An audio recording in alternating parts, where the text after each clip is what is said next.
Crazy. Every publisher in the world was hitting me up. I had guys come out of nowhere, was like, you signed management with me and you owe me this. I spent most of my time fighting when that record was moving in its prime. I was in court, man. I was trying to fight people from not getting the money. Yeah, they were showing emails, text messages like, yeah, you agreed to this. Remember, I took you around this person and that's how you got that. And then they froze my royalties. Dang. Everybody on the record, they were all mad at me. It's like certain moments I didn't get to enjoy with that record because of jealousy and things, man. It's stuff that just comes with the game.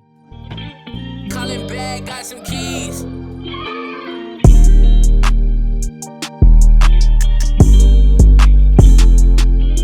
We back with another episode of the Producer Royalty Podcast, and we're here today with my boy Jeremy Backpack Miller. Yes, sir. What's up, bro? How are you? What's going on? It's good to connect in person. Yes, yeah, we've been tapped in for a few months now. Yes. I reached out initially because of the Rolex record, as I'm Right. sure a lot of people reached out to you initially about, right? Yes. Yeah. How a lot of people think that one hit like that will change your life. Would you say that was the case with you? Yes, it did. It changed my life, and yeah, it does just take one record. So What happened after that?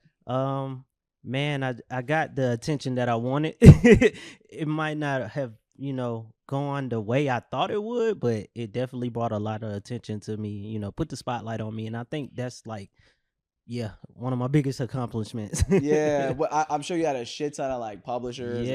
and managers and my everybody God. reaching out, right? I'm sure the publishers are going crazy. Every publisher in the world was hitting me up. I didn't even know it was that many. Like, yeah, but they were all offering like the same thing, so it was kind of weird. It kind of made me like, wait, hold up, what's going on? For real. So what does that look like? I know you spoke about on another podcast about a lot of people sign publishing deals too Yes. often. Like, what is your perspective Yes. on signing a publishing deal, especially after a record like that? Man, don't sign one if you don't have to. I mean, it's good to collect your money. That's what they say, but I'm still not in the pub deal, man, and I'm living good. Like, I still get placements. I'm still working in the studio every chance I get. I mean, I just don't have that team, behind me, and that makes a big difference. So, like I say, to each his own. Yeah. Do you feel like signing one is betting against yourself in some way? I would say yeah, because it's like I never hear any like good stories after someone signs a pub deal. Like, yeah, this happened and this happened. It's like, yeah, it's cool. Yeah. It's I'm one of those still things that gives working. you the funding for it. Like, if Right. that's what you need, like for Right, some people, right. like you need that little bit of Yep. extra funding to get you to the point where you could, Right. move out and then, focus on this Right. thing full time. So like in that sense, if that's something that works for you, then that's what works for you. So what were you doing to collect your publishing in the meantime? I had signed up with Song Trust. Shout out to Song Trust. They had helped me like just see everything on their portal, like just to see where the money was coming from. So once I started seeing that, I was like, okay, I started connecting the dots, started to reach out to Harry Fox, so reached out to some guys, helped me collect my YouTube money, and I was like, okay, I started seeing it come in. It took a minute, but if you have the patience, yeah, it adds up. So I can imagine. We hear a lot of mixed things on Song Trust. I mean, a lot of times people reach out to like we're biased because people reach out to us when Right. something goes wrong, right? So it's like, but we hear a lot of mixed things. One thing about Song Trust that it seems to be true is like with smaller songs, they don't prioritize them. But with a They song don't. like yours, bro, if they know they have the rights to a song like yours, then why wouldn't Yes. they prioritize Yes. covering all those royalties? So right? true. So true. It's like, yeah, when I got Rolex, that was the first time Song Trust had reached out to me and started like, hey, Jeremy, what's going on? I'm like, oh, wow, it's real people behind the desk. Like, Yeah. that's so true. Cause yeah, at first when I had like 100 songs, they were all like independent. They didn't really care. It was collecting it, but yeah, I never heard anything. It was just upload and go on about my business. But when Rolex, all those sync licensings that came in, I was like, oh my God, I was like right there with Song Trust. Like, I never even heard of somebody even talking to anybody at Song Trust. right. You had a right. representative like reach out to That's you. what Was I'm like, saying. hey, I talked to like several people, and like that's why I said I didn't even know it was real people behind the desk. Yeah, Like, yeah. Like, okay, I met this person and that person. They're like, yeah, I'm over your catalog. I'm like, oh wow. At So, that point, would you say it seemed like you were getting like your other songs were getting the attention that they also deserve? yes, because they asked for my catalog again to go back. Yeah, they start going back and start collecting everything. So like the song I had that was pretty big before Rolex was lit like big on Ray Shermer's album. So Yeah. they start going back and collecting that money. I'm like, oh, okay, asking me about that. So Do you have any suggestions for somebody at Song Trust to maybe make the most of it? Do you think that you wound up making the right? Let's say you didn't have that hit. Do you think that you would be regretful in some sense? Yes, I would. Yeah. I would. Yeah, I think I would like be like my friends who I tell to sign up and they're collecting right now, but they're like, mine don't look like yours. And I'm like, it will eventually. Like, they don't talk to nobody. So they're just Yeah. sitting, waiting. Like, did I upload it right? I'm like, yeah. So I Yeah. just wish, yeah, Song Trust would just connect with everybody on all levels, not, just the hit makers. I Like, used to think that like registering publishing and collecting publishing was like an automatic process. Like I oh feel like my people told God. me that before. Oh I my don't know who, but God. I used to believe that for a while until the last like 8 months maybe. And Mm-hmm. I think they probably make it seem like that because publishers Right. try to position themselves in a way that's like you can't do this. You can't do this without us. Yes. You know what I mean? Yes. They And there do. is validity to like, all right, if you want to register your song with every collection society around the globe, you're not going to do that. In Right. theory, it's possible, but you're Yeah. not going to. And it's also impractical because you have to pay a registration fee with all Yes, you the do. societies. So it's Yes. like you're not going to do that unless Yes. you have a hit like yours, maybe. Like, It but still doesn't work. I tried. Like, I honestly tried to like cut every middleman out. I was like, I'm not letting no publisher collect it. I want to collect it. But once I started seeing like, yeah, I don't have the access to these different countries and their PROs who they have collect, I'm like, oh yeah, it's impossible. You gotta sign something. yeah, Yeah, you gotta sign something. Like, yeah, you might not sign a co-pub deal, but you're gonna sign an admin. You're gonna sign something to collect that money because you cannot collect it all. I think I'm still missing money. Like, yeah. It's almost impossible not to be yeah, missing money when you consider like Cobalt said there was like I don't remember the number. It might have been like man. 5,000 different royalty streams Oh of my revenue God, sources to yeah, collect I'm from. still It missing doesn't money. even like it's unfathomable to me. So Right. it's like it's probably not possible. And like the reality is, if you're a publisher, what you probably do, most publishers do Yeah. is they look at a platform like I don't even remember the name of the platforms, but there's ones that show you like where songs are doing well. Mhm. If it shows it has 5 streams in Zimbabwe, are they going to register you Right. and are they even going to Mhm. go through the process? No. No. They're going to see where it's most prevalent and Right. then make sure it's registered there. Right. So it's like, yeah, damn. What stopped you from wanting to sign with another publisher then?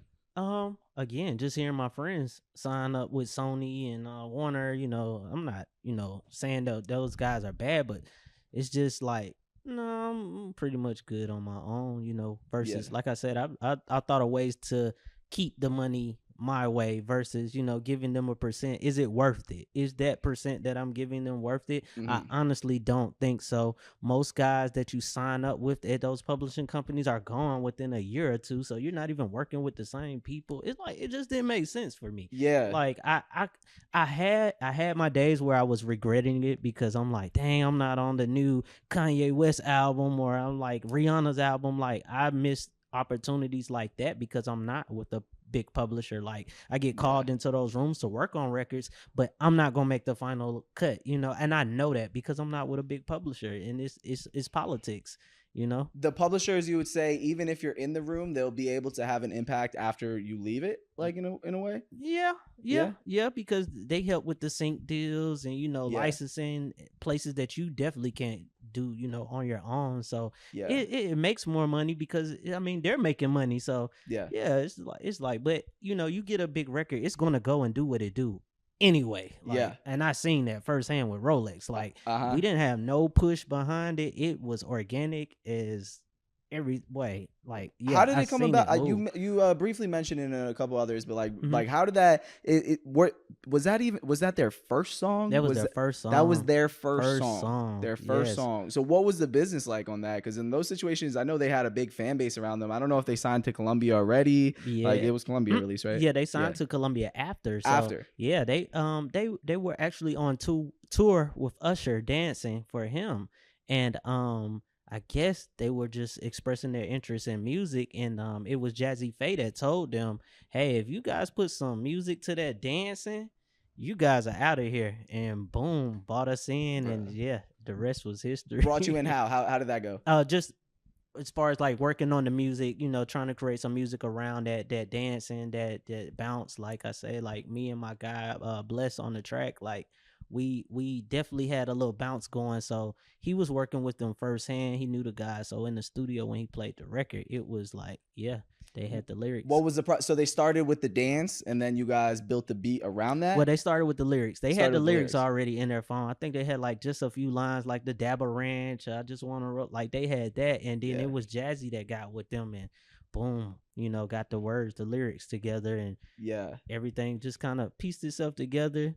We did the record that night. They put it out on YouTube, and it was gone. Like gone it right was away? really gone. Yeah. Like, That yeah. record really So had it. they had a YouTube fan base. That's what it was. They had a YouTube fan base from their dancing. They had a bunch of dance videos up. So yeah, when the guys seen that, or their audience seen that they had a song with the dancing, oh yeah, Yeah. it was out of here. Yeah, the song is pretty hard, bro. I was listening to Yeah, that shit appreciate a it. lot my freshman Still year, bro. going. Yeah. Are you still making like good bags off of it at this point? Or it's like super died down. No, I thought it was, but it like picked up momentum like last year. I don't know what it was. Really? It was like I want to say the YouTube short reels. Yeah, it's like, so every time like platforms come out, like the TikTok and all of that stuff, every time, yeah, it just like resurfaces. Like it's like, okay, That song. that song. Really? Yeah. How are you how do you track streams or the success of a record that you produce? Like what do you look at? Really, I look at my song trust. Song trust? Yeah. It'll show you the streams, or do you just look at the money that's coming in? Actually, the money that's coming money in, that's coming in, yeah. because the money, I mean, the money is from the streams, so I can tell exactly where it's coming from as far as like Spotify, YouTube. Like I definitely can see exactly where the most money was made, and I'm like, oh wow, it's picking back up on YouTube, or oh wow, it's picking up on Spotify, and I'll go on there and look, and it'll be top 20 viral, and I'm like, oh wow, yeah. So you'll see it'll show you it made $1,000 on YouTube this month, or this much on yeah. And do they pay out every month, quarter, or half? Quarter. Yeah. Yep. Yeah, I think most publishers pay out every half, I think, right? So I mean that's a perk right there. I was collecting the YouTube royalties every month. Really? Was it through Create? Yep. Yeah. Create. Fire. Shout out to Create. They're so big now, man. I was with those guys when they were like very, very, very small. They was reaching out to people, and met them in California, and just to see where they are right now, I'm like, oh wow. Like, did Carl reach out to you? Yeah. Shout out Carl. That was one of my favorite episodes we did too. I don't know if you saw. I interviewed Carl, and that process of actually claiming YouTube royalties is a whole nother world, bro. I didn't really even know about it. Yeah, bro. That's a whole complicated thing. I was making like 5 to 10 bands a month for real, off of just YouTube. Create. Yes, just off Create. Yeah. I'm like, but that's what inspired me not to sign a deal. When I seen that, I was like, yo, this is just from YouTube. Yeah. I just was riding that wave for a minute. Like, so they claim most. Do you know? Like, does it say? Do they just give you one number, or is it kind of like you made it from? I still don't understand if they collect from other platforms aside from YouTube. Just YouTube. Yeah, it's just YouTube. Yeah, they just collect YouTube. From? but now they're a publishing company now, so they're collecting. Now they grew into a whole label publisher. Grew into all of that. But they started off just YouTube. Yeah, it's like, that's so interesting, bro. I love what they created for sure. Like shout out Carl and all them, because they grew into like an empire like so quickly, just by realizing like a niche of unclaimed revenue, and nobody's really servicing it like that. Nobody was claiming it, and I was like, wow, they were on to something, and that's big, because it was like at that time when they started, it was like mixtapes were on YouTube. Remember, like mixtapes kind of died down, so that's how they convinced me to let them collect. They was like, yeah, you got songs on mixtapes, but we found it on YouTube, you can generate some money. And I'm like, okay, so it started off like that. And before Rolex. Yeah, before Rolex. Yeah. Because the thing is, like, they monetize most when, Carl, excuse me if this is wrong, but when it's like you have let's say a type beat channel, and then that type beat is used on a shit ton of other videos, and then it monetizes it like on those. Anything that's like on YouTube and not connected to your page. Right, exactly. So if there's like a trend going on, which I'm sure Rolex had, like a compilation video, it had 5 million views. If nobody's claiming that, then Create will claim it all for you, because you're the only one claiming it. Right. Now, if like 10 people claim it, then 10 people. So that's wild. That's amazing that gave you the opportunity to do that. And I'm sure, did you have a lot of managers reaching out to you too? Yes, I did. A lot of managers, and I still don't have a manager. Why is that? It's just, I just wanted someone genuine. Somebody that really, heard me out and wanted to move the way I wanted to move, not move how they want me to move. Just and I just never connected with anyone like that. It was just more so, hey, just turn over your beats and we'll shop them. I'm like, oh, that's it. Like, yeah, connect you with who I know. That's it. Like, no, I wanted someone that could help me grow my brand, turn it into merchandise, turn it into something big. And I don't know if guys were like intimidated or just had other clients that they felt were priority over me. And, so I was just like, nah. Yeah. Did you give it a shot and just like kind of, it didn't go as planned? And then you're like, I'm being independent, pseudo managing kind of. Yeah. Word of mouth managing. Like I did have a couple managers like that, but it still didn't go anywhere. Like I never signed anything, just word of mouth and just trying to give them a chance. I'm like, I'm really better off by myself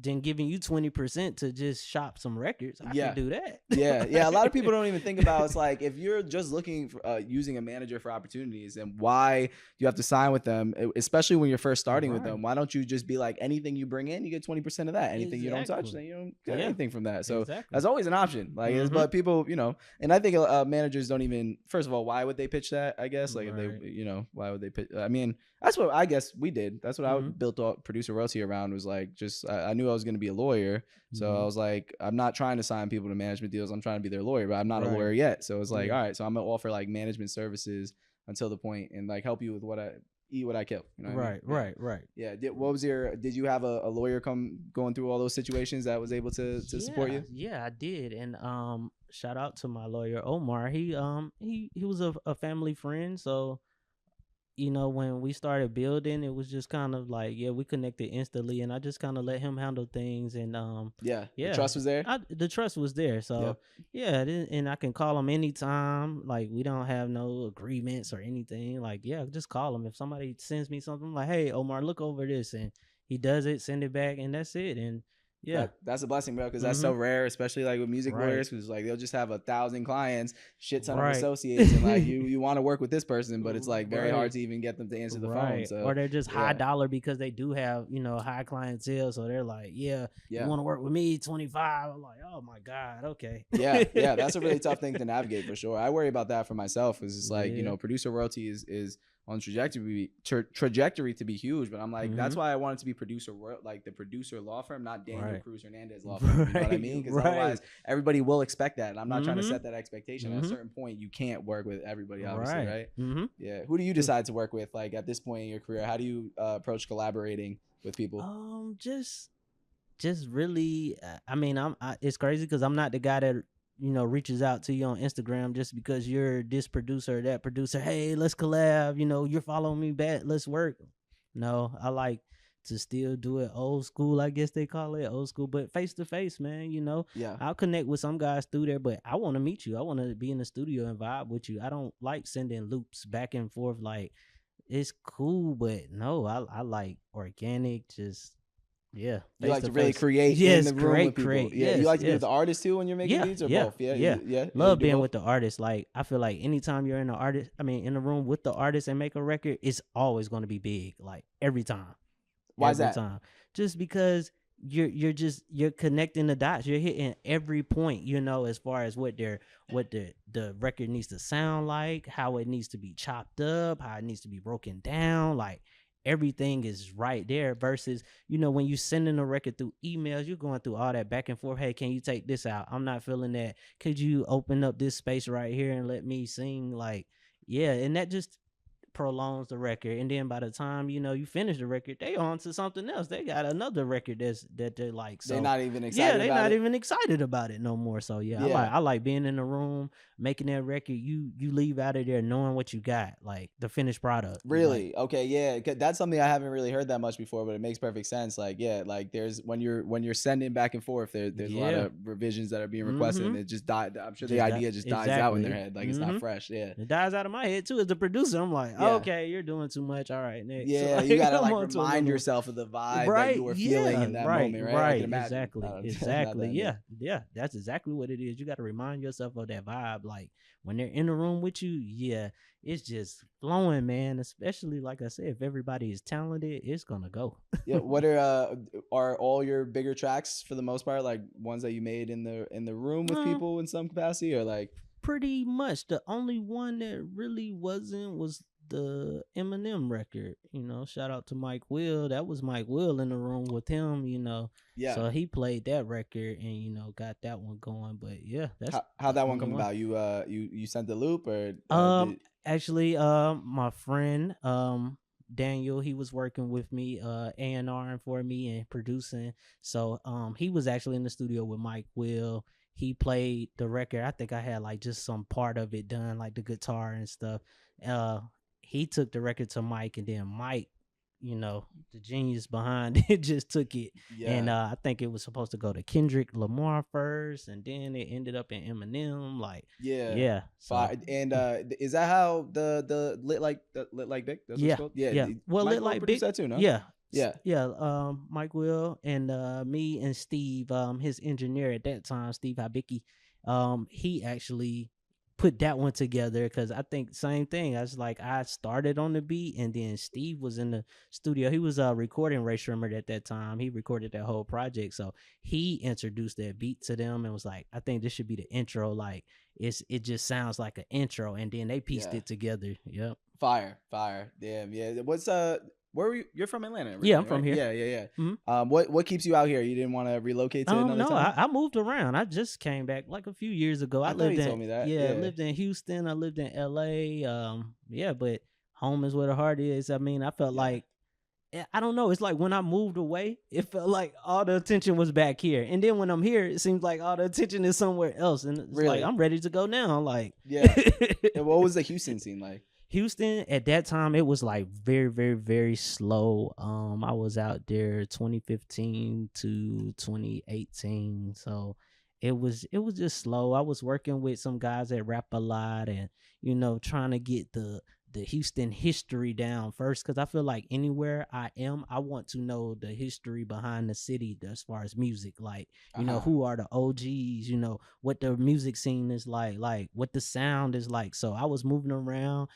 The what is the chopped and screw, like that's really a culture. Really I'm like, oh wow, like you just can't go down there with like the Atlanta fast-paced music. Like they were not feeling that. It was like, no. I'm like, so I had to switch up my style. But I created Rolex out there, man. Oh, that was out there? Yeah. I was actually depressed when I made Rolex. Really? Man. Yes, I was like just in my feelings about like just not moving around with the music. I didn't have anything after Lit Like Big. Like nothing was coming my way, honestly. Like nothing. I was like just cooking loops or just sending stuff to my friends like back home in Atlanta. Like, hey man, like help me out. I'm trying to get it going out here. It's not moving. Like, so it was crazy that record turned out to be a big happy dancing record. I'm like, I was not happy when I made that. Like, did it change like of course it it changed your life looking at the stats of what you were getting, opportunities that came, but like would you say mentally like it really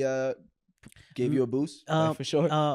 A boost up and down, honestly. Up and down? Yeah, up and down. Mentally, just man, that record did take me through the ups and downs. As far as like, I had my moments where I was on a high, riding a high, but I also had to remember like it was people who didn't want to see me shine. Like I had guys come out of nowhere, was like, you signed management with me and you owe me this and that. So I had to, had the fights. I had the fights, of course, over, hey, I helped you do this and helped you do that, so you owe me this and that. And it's like, oh my God, like just going through those was depressing, because I was like, I'm trying to enjoy this moment and, ride this wave. I couldn't even do it. Like I wasn't in the Rolex video because of things like that. Jealousy, like not calling me when I'm like, what in the world? Like, really? Yeah. So it's like certain moments I didn't get to enjoy with that record because of jealousy and things, man. That stuff that just comes with the game. Like, Did those things? How did those things get resolved? Like for instance, somebody asking if you can't talk on it, like somebody asking for money that maybe you were actually in some situation with them. How did it? What did you learn from those situations? Man, I ended up just settling. just not giving them everything they wanted, but just to get myself out of that situation and move on. Like, how can we come to a settlement? Was it off the book or was it like with a lawyer that it was with the lawyer. Yeah. Everything was with lawyers, man. I had lawyered up, so it's like I spent most of my time fighting when that record was moving in its prime. I was in court, man. I was going through lawsuits and stuff, trying to fight people from not getting the money. So it was a management company specifically, and other people too. I can't imagine who else would be expecting money besides the manager. It was the manager and then his lawyer. They had like some type of agreement where like I was in, like they tried to say I was like in a partnership with both of them or something. Yeah, so it's like they both were coming at me. Really? So I can imagine what that looks like. Yeah, man. I was like, what? I'm like, I signed what? I did what? And no, I didn't sign anything. He was just a good friend of mine for years, and again, word of mouth. And you didn't sign anything. Yeah, you can't enter a legally enforceable agreement without signing. But like, emails and all of that. So you got to be careful. Yeah, they were showing emails. Oh my God, text messages like, yeah, you agreed to this. Remember, I took you around this person, and that's how you got that. I'm like, no. But since it was still a contract nonetheless, like, were you still not convinced that it wasn't, or like, I don't know what the situation was, because I'm not gonna go over contract law and like what it takes to form a contract, but like, were you, when you settled, do you think, maybe you can't speak on this or don't want to, but like, do you think that they were entitled to what they were asking for, like based off of it? No, definitely no, because at that time, like, I didn't even know where that person was at when those records, started going. I'm like, bro, I didn't even know you were still around. Like, you were watching me or something. Like, so I could see, like, if he was there to help me, the whole time, not, he disappeared when we fell out. So I'm like, I felt like it was just that. Like, okay, you see me doing something. You knew I was going to be something. So you're coming back around. And that's why I say I get it. It's just a part of the game. So, like I say, and then he was a part or signed with a big publishing company, so of course when you tell your publishers, they're gonna go get the big lawyers, and the big lawyers are coming after you like, you did this, that, and that. I'm like, it just wasn't worth the fight, but I'm glad I'm out of it, and I can talk about it now. But it took a while to get out of it. It took a while. Like, that's why I say the whole time Rolex was going, like, for real, like 2 years, like a year, like a year, yes, a year and some change, for sure.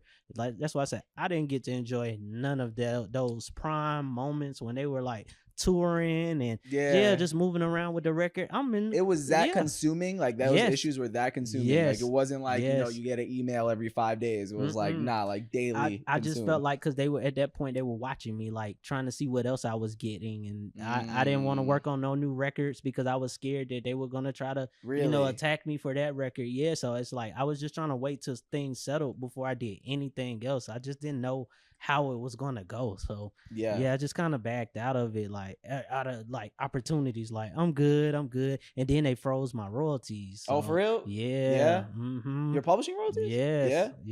Because I wasn't, I don't know how they did it, but it's like, I guess they put a split dispute, like they claimed that they were entitled to it. That's exactly that's what they did. They did a split dispute. So when they did that, it stopped the boys' record. I mean, money for collecting. Them too. Yeah, it stopped everybody on the record. They were all mad at me. They were mad. Yeah, they were mad at you. I think they're still mad at me to this day. But I'm sorry, guys. I'm sorry. But but I mean, they just didn't know. Nobody knew. What was going on. They just knew that I was holding up the money. So they were like, bro, we're trying to get our money. So they had to enter deals and things to get advances so they could keep working. But I froze everything. Sheesh. Did you ever take an advance on anything else, like from that, like a sound royalties, BMI advance, anything like that? I did sound royalties. Shout out to sound royalties. They were pretty dope. Yeah. But when I got my big record, I like paid it off and was done. Like, is that how that works? Like, you pay? I still don't fully understand them. So you can pay off like what you owe to them, and then your deal and you're done. Okay, word. Oh, so nice. that was cool. I was like, when I got some money, I paid them off. I'm like, okay, never got back into a deal again. You're good. Like, now. I'm good. It's almost like taking a loan out here in the in the streets in the world. Like, for sure. Like, man, no, I don't want no loan. Like, I'm cool. Let me just wait. Just be patient. So I tell that one is like a real loan. Like, you're right. That's like a real loan. Kind of like a loan. That was like a real loan. That's a real loan. Yeah, but I mean, you could get that advance from them or that loan from them, and you could be making records. But guess what? They're collecting it first until you pay it back. So it's like, oh man, I just made this, but I don't see none of that money because I'm in the loan with them. Yeah. So at least with like other advances, it might just be an advance on that record, you know, or that song, so you can still, you know, maneuver around. Yeah, did you get offered any single song pub deals? Like that? Those aren't that common. I haven't really heard of them, but like, you know, if that's like your one, that's what I was trying to go for. Yeah, they were not doing that. No, they wanted to just get. So they saw a lot of potential. Exactly, your future as a producer. They were not trying to do. I'm talking about. That's all I kept pushing for. Can you just buy the pub on this one? Yeah, just buy this one. They were like, no, that's a dance song. It's not gonna do anything. It's not gonna be big. I was like, oh, okay. Yeah, we're not moving past this number. I think the most I got offered was like 50,000 for the single, just a single pub deal. I was like, just 50,000. I told you I just made that on YouTube. Like, but I'm not gonna say anything. I'm like, okay. Yeah. What about on the sync side? I know you mentioned in another interview that you got a sync bag from the Eminem place. Yes. Right? Oh my God. What was that like? Who was the sync with? The sync was with the headphone company. Beats Bose. JBL, Sony, I don't know. JBL. Yep. So, and I think it was JBL. Yep, it was JBL, and they actually, what did they do? It was JBL, and then the Peloton, the workout. Yeah, they put the song on there, so that was pretty big. And Songtrust was collecting from the Peloton and the other sync. Yeah. So did they negotiate for you as well too? They were actually negotiating with my lawyer. Yeah. Oh really? Oh shit. Yeah. That's interesting. I wonder how they approach it with smaller syncs and if they always get involved. I know like BeatStars Publishing, they do a good job of stepping in like when a sync happens, but you know, like we talked about with Songtrust, I'm not sure. Songtrust. I don't think they were like reaching out for sync deals. I wish they would do that. Like that would help. But anything that came your way, they were excited about working with me on that. I think I did bring like a lot of attention to them with the sync deals that I had. I had a lot of sync deals come, like really a lot from Rolex and from the Eminem not too many from Eminem, but the Rolex for sure. Like imagine. Everything, Nickelodeon, MTV, BET, like little TV shows that episodes of this and that. Like I've never seen it like that, and I still haven't seen it like that to this day. But what'd you learn about the sync space? Like, is the sync space easier or easier? Easier money. The process money, is easier. Way easier process. Get paid faster. I love how you get paid up front, and then on the back end, once it starts, you know, premiering on whatever it plays on. Like, I love sync deals, man. I wish I could just get sync deals. I'll be cool. Yeah. Like, the record don't have to do nothing. I don't care if the record go platinum or go whatever. Like, give me the sync deals. Or the sync deals. Yeah. So how did that look like residual wise? Like every time it premiered, you would get like residual? Or every time it was shown? Every like, time it played. If it was an ad, then every time the ad was shown? Every time they ran that episode back on like Wildin' Out was a great example how they that is on repeat on TV.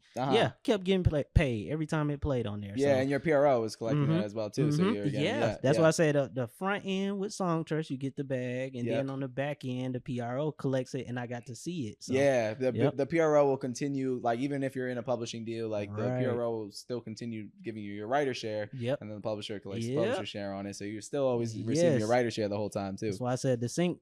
Yeah. That's something that people don't really talk about too. Like if you take a big co-pub deal, like they're like, oh, you're not going to get any royalties. Well, you're not going to get most of your royalties, but you're still going to get your writer share, like continuously. Exactly. You're not touching that. Exactly. But then like a company like Sound Royalties they do things like, you know, advance you on the writer share. So the publishers don't do that. Exactly. Yeah. Anybody that was like kind of a mentor for you, like coming into the producer community? Or gave you a leg up in some way, like really supported you? Mike Will. Mike Will? Yeah, Mike Will gave me my first big shot with Ray Shrim. You know, just trusting me and just giving me the game he gave me. You know, what's something you learned from Mike Will? He always kept telling me or reminding me like you needed a single. Like, you know, those album placements are cool, but you're not nobody until you got a single. I like never forgot that. When he said that, like I was just determined, I gotta get a single. And I caught Rolex. I was like, I got the single. Yes. Yeah. But he always kept telling me that. Like the album placements are cool, but you need a single. So you wouldn't like nowadays, or let's say during that time, if you got an album placement that was like, you know, it was a a Drake cut, but it was one of the least. Well, maybe Drake's so big that maybe that's not a good example. Like a little bit, yeah, that's different. Like a Lil Baby cut on like the worst, the worst song on the album. Like you wouldn't even get too excited about it because it's like I really were fishing for the single like that. Yeah, I made the album, but yeah, it's like I want the single. I can imagine why that is. What would you attribute, fishing, saying that you're not shit until you get a single? Like, why is that?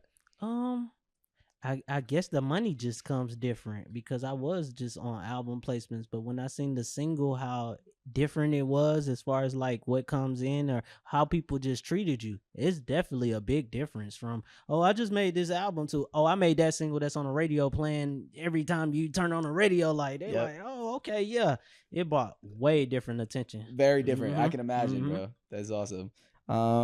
Last thing I'm gonna touch on. So if you were going back to the first day that you started as a producer, what would you tell yourself? First day you started. First day? Man, I honestly just wish I still had that drive that I had that first day, like producing. I don't have that drive right now, and I'm still reaching for it, and I don't know. I can't get there into that mode. But man, I was like, it's like I didn't have anything to like. The stuff that I have now, like as far as like equipment and things like that, I was working with the bare minimum and I did great. Like I was making good records, and it's like now I got everything. I can't even think of nothing, It's like I'm scrambling to make records, but I wish I just had that same drive that I had when I first made beats. Like I can imagine, man. I think about that often, man. Like just thinking where I was at, and as far as headspace, like. Yeah, it's like I was always creating. Wake up making beats, go to sleep, staying up late making beats, and it's like now make one beat a day, and I'm like, I'm cool. What do you think that is? Like, where do you think the was it after all the business started getting so crazy, and even when you get the like more stress income, even best case scenario, you get the big hit, still gonna be a lot of problems that come from it. Yes, it's just after entering the game, it's like, all right. And that's all it was. It's just at that time I didn't have stress, as far as the business and handling the business of things. So it's just it was just a rosy vision. Exactly. Like, it was everything is gonna be golden when I that's get to all that I point. had to do was make beats, But once stuff started coming in, I gotta collect this, I have to register this, I have to do that, like stay on it, like. That's what really took the fun out of it. Like when I started doing the business, and then I wanted to bring people in to handle my business. It's just, you can't trust everybody. Like, people, especially after I went through what I went through, I'm like, I'm good. Yep. I'm good. I take what comes my way now and just, It seems like you made some great decisions, bro. And I know that the audience definitely learned a lot from your journey, bro. So thank you for sharing all that. Appreciate that, man. Thank you, bro. Appreciate you coming on. Yes. Peace.